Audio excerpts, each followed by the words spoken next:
मैं शुभेंदु जी को बहुत बहुत साधुवाद, अभिनंदन और बधाई देना चाहता हूं। इतने सालों के बाद बंगाल में बंगाल टाइगर के बेटे भारत केसरी श्यामा प्रसाद मुखर्जी की जन्म जयंती को सार्वजनिक अवकाश घोषित कर उनको सम्मान देने का काम किया है। मित्रों, आज बहुत अच्छा दिन है। शुभेंदु जी ने को मैंने फोन किया था कि श्यामा प्रसाद मुखर्जी के जन्म के दिन पर छुट्टी घोषित हो और एक यहां पर उनकी उत्तुंग प्रतिमा का स्थापन हो। उन्होंने दोनों बातों को स्वीकार किया। आज ये बातें मूर्त रूप ले रही हैं और अब समय है श्यामा प्रसाद जी के भारतीय भाषाओं के लिए आग्रह को भी पूरा करने का। मुझे विश्वास है शुभेंदु जी के नेतृत्व में निश्चित रूप से ये काम भी बहुत अच्छे तरीके से पूरा होगा। बंगाल की जनता ने श्यामा प्रसाद जी के 125वें साल के अंदर ही यहाँ पर परिवर्तन किया है। ढेर सारे लंबे वादों की सूची थी। मैं ही आया था घोषणा पत्र रखने के लिए। पत्रकार बाद में पूछते थे कैसे पूरा करोगे। मैं सबको आज कहना चाहता हूं कि इतने कम समय में भारतीय जनता पार्टी के मुख्यमंत्री शुभेंदु अधिकारी ने अन्नपूर्णा योजना शुरू कर दी है, लागू हो गई। उज्ज्वला 30 लागू हो गई है। महिलाओं के और छात्राओं के लिए बस में फ्री मुसाफरी जमीन पर उतर चुकी है। लखपति दीदी मिशन चालू हो गया है। आयुष्मान भारत 5 लाख तक का गरीब का मुफ्त इलाज भी आज जमीन पर उतर गया है। नॉर्थ बंगाल में कैंसर के अस्पताल का निर्माण शुरू हो गया है। बीएसएफ को बाढ़ बनाने के लिए भूमि देने का काम समाप्त हो गया है और भ्रष्टाचार की जांच के लिए जस्टिस ब्रिजेंद्र नाथ रे की कमेटी भी बन चुकी है।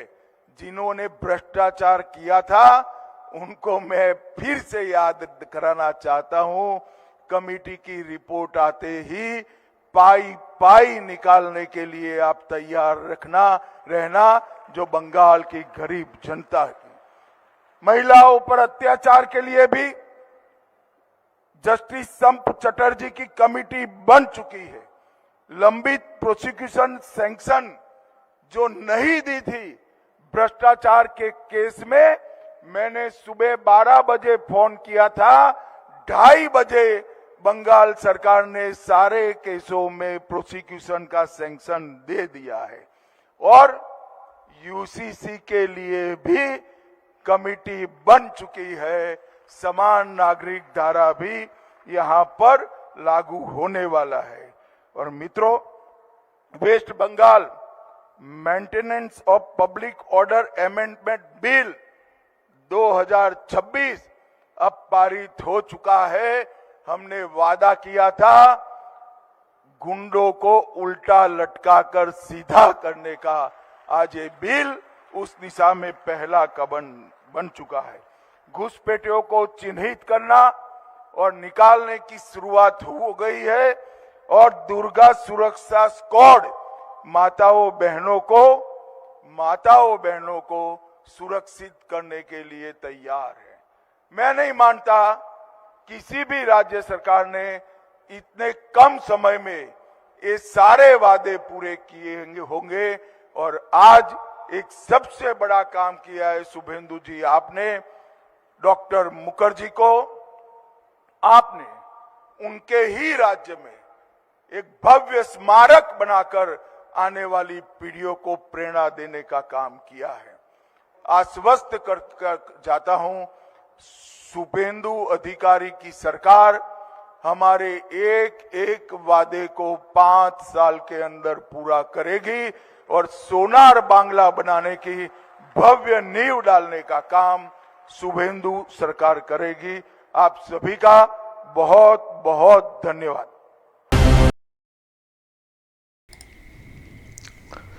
দর্শক, আজকে ডক্টর শ্যামা প্রসাদ মুখার্জির মূর্তির শিলান্যাসের একটা প্রোগ্রাম ছিল, তো সেটা হয়েছে। কিন্তু যখন বক্তব্য রাখেন অমিত শাহ, শুনলেন আপনারা, আমি খানিকটা অংশ শোনালাম, রাজ্যের নতুন মুখ্যমন্ত্রীর ঢালাও প্রশংসা করেছেন। ঢালাও প্রশংসা।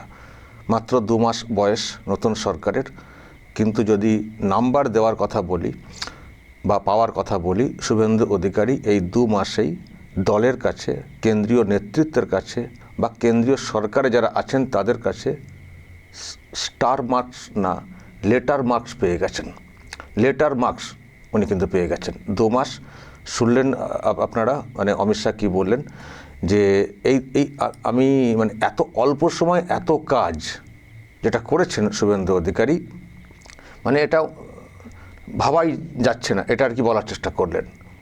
এত অল্প সময়ে এত কাজ করেছেন এবং যেসব কথা বলা হয়েছিল সংকল্পপত্রে সেগুলোকে যেভাবে শুরু করেছেন, এবং বললেন এই যে সরকারটা আছে এই সরকার দেখবেন 5 বছরে সব মানে করে দেবে কাজ, এটা আমি আশ্বস্ত করে যাচ্ছি। এতে নিশ্চয়ই এটাই পরিষ্কার হচ্ছে যে দল কতটা ভরসা করছে শুভেন্দু অধিকারীর প্রতি মুখ্যমন্ত্রী হিসাবে বাংলার। তো উনি কয়েকটা উদাহরণ দিয়ে বলে গেলেন যে এই কাজগুলো হয়ে গেছে, বাকি কাজগুলো হয়ে যাবে। আর কথায় কথায় শুভেন্দু অধিকারীর নাম এবং প্রশংসা, ঢালাও প্রশংসা, এক কথায় বললে যা দাঁড়ায়। আমি খানিকটা অংশ শোনালাম, খানিকটা না বেশ খানিকটা, তার মধ্যে নিশ্চয় বুঝে গেছেন কতটা সন্তুষ্ট শাহ শুভেন্দু অধিকারীর প্রতি। আর আজকের দিনটা সত্যিই একটা ঐতিহাসিক ব্যাপার হলো। ডক্টর শ্যামাপ্রসাদ মুখার্জি, যার বিরাট অবদান আছে এই পশ্চিমবঙ্গ তৈরিতে, তো সেই ভূমিতে একটা বড় মূর্তি স্থাপন করা হচ্ছে, যেটাও একটা ইতিহাস হিসেবে থেকে যাবে। এইসব ছিল না, অস্বীকার করা হতো, মানা হতো না, তার অবদানকে মানা হতো না। তো এটা উনি করছেন, যেমন এদিকে কাজ করছেন তেমনি ইতিহাস, ঐতিহ্য সেগুলোকেও মেনটেন করার চেষ্টা করছেন। তো এইসব দেখে শুনে প্রচণ্ড খুশি, সন্তুষ্ট বলতে পারি অমিত শাহ। আজকে উনি এইভাবে ভূয়সী প্রশংসা করে গেলেন। আমি দর্শক আর একটা কথা বলি, শুভেন্দু অধিকারী আর একটা প্রস্তাব আজকে যেটা রেখেছেন, আমি সেটা একটু শোনাই আপনাদেরকে। উনি আজকে বলেছেন একটি জায়গাতে, বক্তব্যও বলেছেন, মিডিয়াতেও বলেছেন, যে ডক্টর শ্যামাপ্রসাদ মুখার্জির বিষয়ে এবার সিলেবাসে রাখতে হবে, সিলেবাসে চ্যাপ্টার রাখতে হবে, আর কি বাদ দিতে হবে সেটাও বলেছেন। আমি দর্শক আপনাদেরকে একটু শুনিয়ে দিই, কি বাদ দিয়ে কি অন্তর্ভুক্তি করতে হবে, কি বলেছেন দেখুন। सिंगूर के टाटा भगाने वाला नहीं रहना चाहिए और डॉक्टर श्यामा प्रसाद मुखर्जी आना चाहिए। मैं रिक्वेस्ट किया है स्कूल एजुकेशन मिनिस्टर को, principal secretary, higher education minister, syllabus जो कमिटी होगा उसका पास मुख्यमंत्री का जो अपील है विश है उनको बताएगा। ये तो होना चाहिए ना। सिंगूर में टाटा का भगाना का इतिहास है, वो तो सिलेबस से हटना चाहिए और ये घुसना चाहिए। টাটাকে তাড়ানোর যে বিষয়টা, এটা বিরাট নাকি একটা কাজ হয়েছে, মমতা ব্যানার্জি মনে করতেন, তো সেটাকে ইতিহাসে ঢুকিয়েছিলেন। সম্ভবত ক্লাস 8-এ আছে ইতিহাস। তো বর্তমান মুখ্যমন্ত্রী বলছেন ওটাকে আউট করতে হবে, ওটা সর্বনাশ ছিল, ওটা কোনো ভালো কিছু না যেটাকে ছেলেদেরকে জানতে হবে, ওটা সর্বনাশ ছিল বাংলার জন্য, তো ওটাকে হটাতে হবে। টাটাকে হটানো হয়েছে, এবার ওই বিষয়টাকেই হটাতে হবে সিলেবাস থেকে, সেখানে ঢোকাতে হবে যার অবদান আছে বিরাট এই বাংলা তৈরিতে, পশ্চিমবঙ্গ তৈরিতে, সেই ডক্টর শ্যামাপ্রসাদ মুখার্জির বিষয়টা, ওটাকে এন্ট্রি করাতে হবে। ফলে এটাও একটা নতুন বিষয়।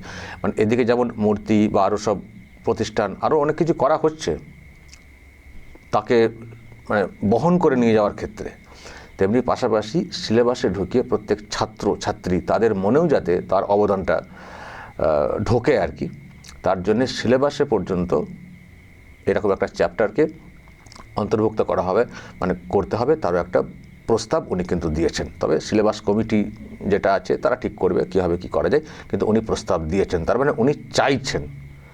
আর যিনি এইসব চাইছেন, এত কিছু করছেন, জানতে পেরে সন্তুষ্ট হবেন না। আর সেই সঙ্গে উনি কিন্তু এটাও বললেন যে আমি বলেছিলাম যারা গুন্ডা তাদেরকে উল্টো করে কি লোটকে সিধে করে দেবো বলেছিলাম, সেই কাজটাও হচ্ছে। সেই কাজটাও উনি শুনেছেন যে এখানে গুন্ডা দমন বিল এসেছে, এখানে গুন্ডা দমন বিল এসেছে, তো ওটাকে উনি মেনশন মানে ওটাকে উল্লেখ করে উনি বলতে চাইলেন যে এখানে হচ্ছে, মানে যা যা বলেছি তাই তাই শুরুটা অন্তত হয়েছে।